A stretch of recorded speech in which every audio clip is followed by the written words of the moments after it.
जय श्री कृष्ण। राधे राधे। नमस्कार दोस्तों, स्वागत है आपका हमारे YouTube चैनल टोटल ज्ञान में।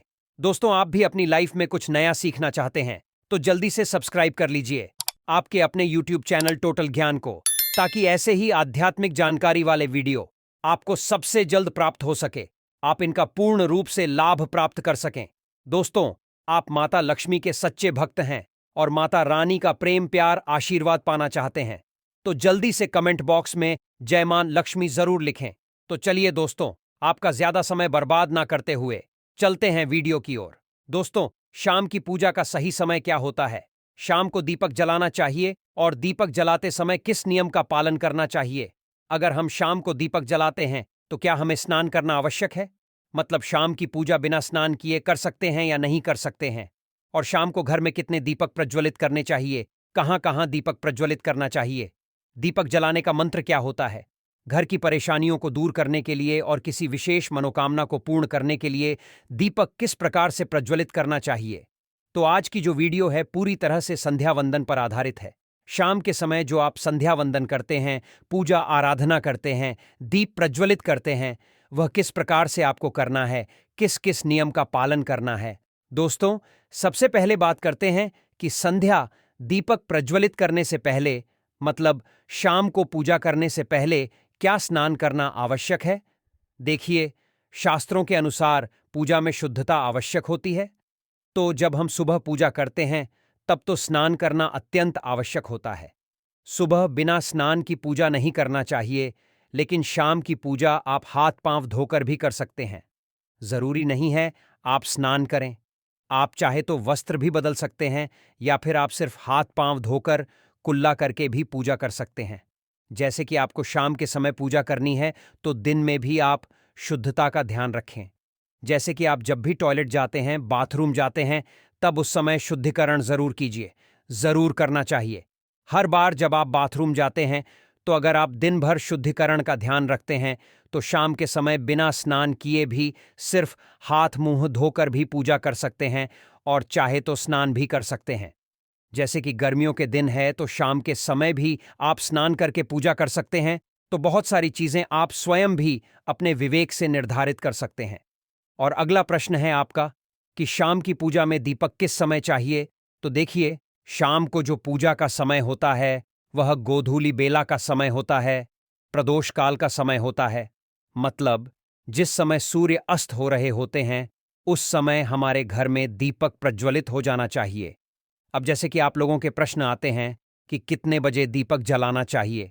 शाम को सूर्यास्त का समय हर मौसम में अलग अलग होता है। कभी जैसे कि सर्दियां चल रही होती हैं तो 5 बजे भी सूर्यास्त हो जाता है, 5:30 तक सूर्यास्त हो जाता है। और अभी जैसे ही गर्मियों का मौसम है तो 6:30, 7 बजे ऐसे ही सूर्यास्त का समय होता है।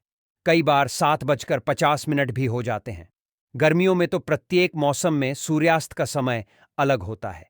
इसलिए एक सही समय बताना है कि इसी समय आप दीप प्रज्वलित करें, यह तो बहुत मुश्किल होगा और यह ठीक भी नहीं होगा।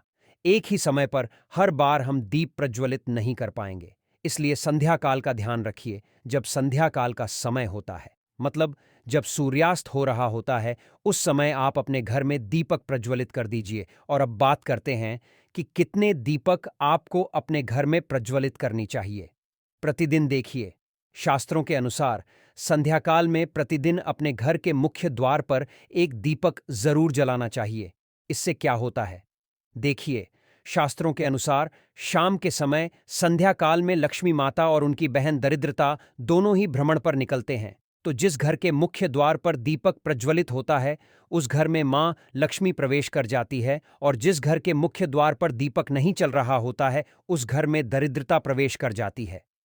तो इसलिए मां लक्ष्मी का प्रवेश आपके घर में हो, इसके लिए घर के मुख्य द्वार पर एक दीपक जरूर प्रज्वलित करना चाहिए। और हां, घर के मुख्य द्वार पर जो दीप प्रज्वलित किया जाता है संध्या काल में, इसके बहुत सारे फायदे शास्त्रों में बताए गए हैं। शास्त्रों के अनुसार संध्या काल में जिस घर के मुख्य द्वार पर दीप प्रज्वलित होता है उस घर में किसी भी प्रकार की नकारात्मक ऊर्जा प्रवेश न करती है। कोई भी वास्तु दोष आपके घर में हो, अगर आप मुख्य द्वार पर दीप प्रज्वलित करते हैं तो समस्त प्रकार के वास्तु दोष से मुक्ति मिल जाती।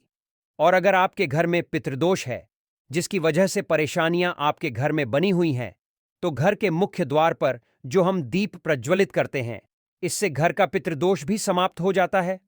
और इसके अलावा घर में किसी भी प्रकार की अशांति रहती हो, या फिर आपके घर में बीमारियां बहुत रहती हैं, कलह क्लेश रहता है, आर्थिक तंगी रहती है, तो घर के मुख्य द्वार पर हम दीप प्रज्वलित करते हैं तो समस्त प्रकार की परेशानियों से, दुखों से आपको मुक्ति मिल जाती है।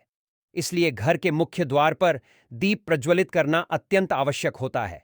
तो शास्त्रों के अनुसार घर के मुख्य द्वार पर एक दीपक अवश्य ही होना चाहिए। और बात करें दूसरे दीपक की, तो दूसरा दीपक आपको अपने घर की तुलसी के पास प्रज्वलित करना चाहिए। शास्त्रों के अनुसार अगर शाम के समय संध्या काल में तुलसी की जड़ के पास अंधेरा रहता है, तो ऐसे घर में दरिद्रता का स्थायी वास बन जाता है।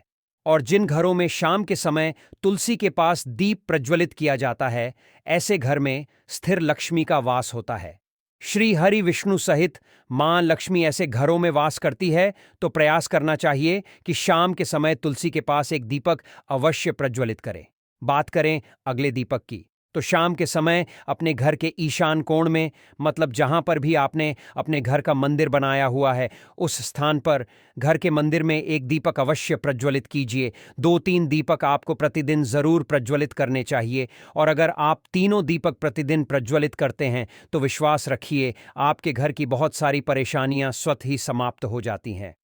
और अब बात करते हैं अगले प्रश्न के बारे में, जो आप लोगों के हमेशा प्रश्न आते हैं कि दीपक किस चीज से प्रज्वलित करना चाहिए। सरसों का तेल डाल सकते हैं, या फिर तिल के तेल का प्रयोग करना चाहिए, या फिर शुद्ध घी का। गाय के घी से हम दीपक प्रज्वलित करें तो देखिए, शास्त्रों के अनुसार सरसों के तेल का दीपक हर जगह प्रज्वलित नहीं करना चाहिए। सरसों का तेल कड़वा तेल कहा जाता है। इस तेल को हम प्रज्वलित करते हैं शनिदेव के लिए।